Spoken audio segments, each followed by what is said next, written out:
Hello mga karusas, nandito tayo sa kusina uli. Samahan niyo ko, ipakita ko sa inyo ang order ko ngayon. So, may konti tayong kalabasa at saka zucchini. So yung kalabasa, konting slice lang. Pareho lang din ang kalabasa sa Pilipinas. Ayan, samahan niyo ako, dito tayo magluluto. At saka ito, magluto tayong salona, meat na may gulay, meat with vegetables. Ito, may kamatis. Ang pagluto natin, ihalo natin ito ang kamatis, chopped onion, may Baguio beans, squash, kalabasa, bibi okra frozen, coriander leaves, zucchini, may patatas tayo, at saka half cooked na eggplant. So, ito ang karne natin. Bali, naka-pressure cooker na ito.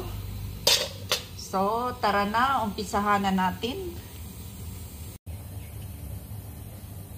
Saka ito, magluto na tayo ng meat with vegetables. Saka ito, sa kabila, may naka-pressure cooker pa rin tayo ng karne para ilagay ko sa oven. So, unang gawin natin, ito na. Lagay natin ang onion.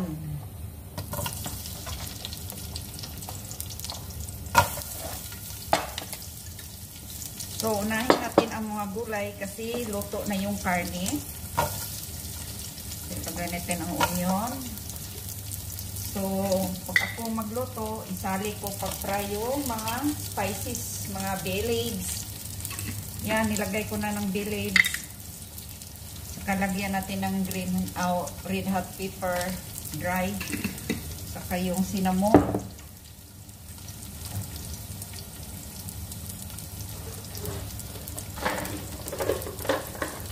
siyempre ang black lemon,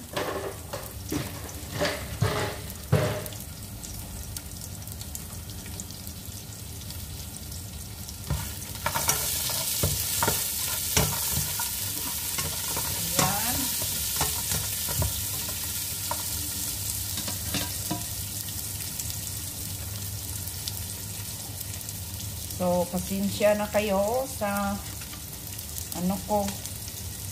sa camera ko kasi nasira yung isang iPod ko, yung stand ko. Ang tawag ba dyan? Hindi ko na alam. So, nasira. So, bibili pa ako mamaya. So, lagyan natin ng turmeric. So, mas maganda yung spices. Ihalo natin pag-isa para mas lalong masarap. Lagyan natin ng ito, konting paprika. Konti lang mga karusas, huwag natin damihan kasi wala nang lasa sa mga gulay. Ito, garlic powder. Ayan, parang napadami. Kuna natin. So, bawasan ko. So, i-fry lang natin.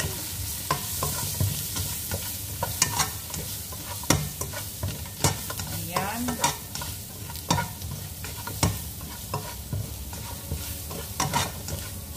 So, mas masarap at saka mabango. So, isunod na natin mga gulay mamaya ng karne kasi napakalambot. Nasubrahan sa time, hindi ko na-control yung pressure cooker. Hindi ko alam ilang minuto kasi iba ang ginamit ko kasi yung isa nasira. Ito, hindi ko alam kung anong time talaga, exact time talaga sa karne. Yung isa, alam ko na yung pag-timing. Kaso lang, nasira yung rubber. So, ito ang ginamit ko. So, isunod natin ang patatas. Ayan.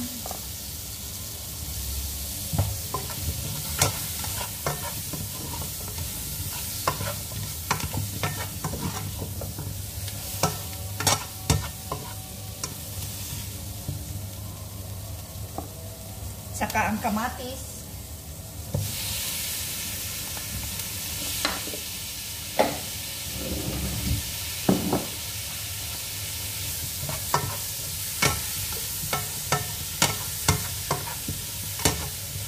So, mamaya konti, itali natin pag-fry ang karne. Pero alisin din natin kasi malanta. So, pwede na rin sa pag malapit na maluto lahat, saka na natin ilagay yung karne. So, ilagay natin ang tomato paste. I-fry natin.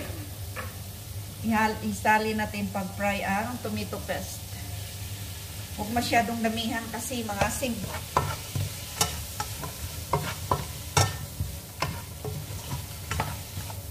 Ayan. So, masarap na ito. Ayan, ang resulta. Parang mechado. Ano ba yan? Sinsya na kayo sa vlog ko. Hindi masyado makita. Ayan. Kasi yung stand ko, iba. Nasira na yung isa. So, lagyan natin ng asin. So, ang isabaw natin tubig, yung tubig kanina sa pag-pressure cooker natin. So, pwede na natin lagyan ng sabaw. Masarap ito mga karosas.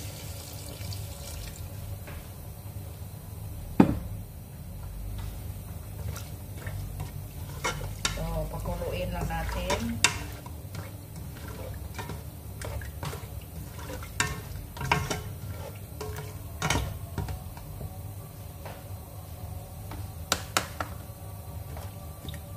So, pakuluin lang natin hanggang maglambot yung maluto, medyo mahapok yung mga gulay.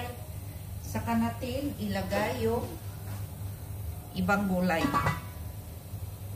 So, ganito lang ang ginagawa ko araw-araw. So, ito may naghihintay pa.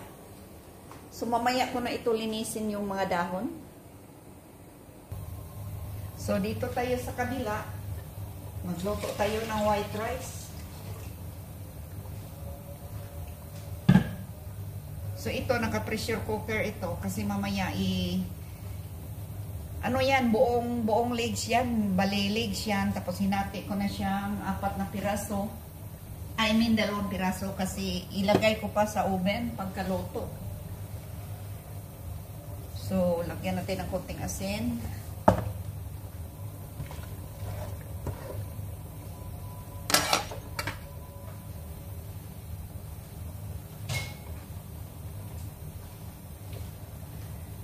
So, para lumabas yung asim sa black lemon, butasan natin. Pag medyo malambot na, butasan natin.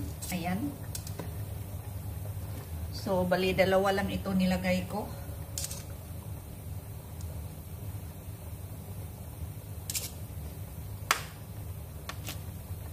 Ayan.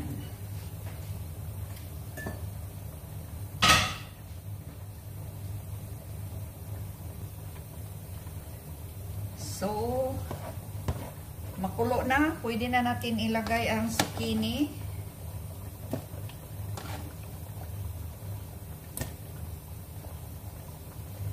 Tsaka yung ano pala, yung coriander leaves.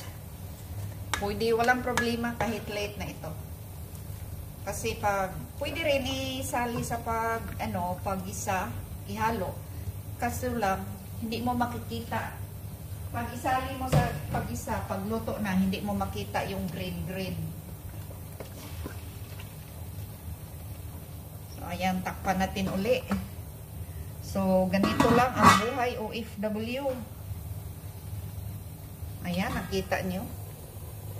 Sarap na yan. Looks so yummy yan.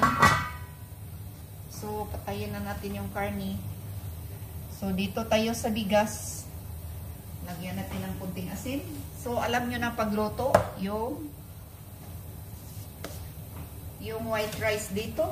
Binabad ko yung 30 minutes sa tubig para masarap ang resulta sa pagluto. Kasi pagkatapos nito, pag medyo half-cook na, itapon natin tubig at saka pagkatapos steam. Ganyan lang mga karosas. So, mamaya balik tayo, ipakita ko sa inyo yung mga luto ko.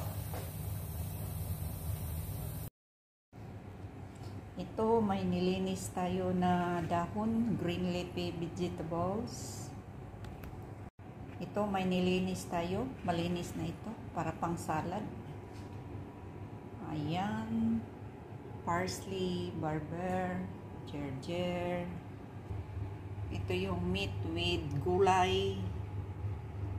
Ayan. Ito yung white rice natin.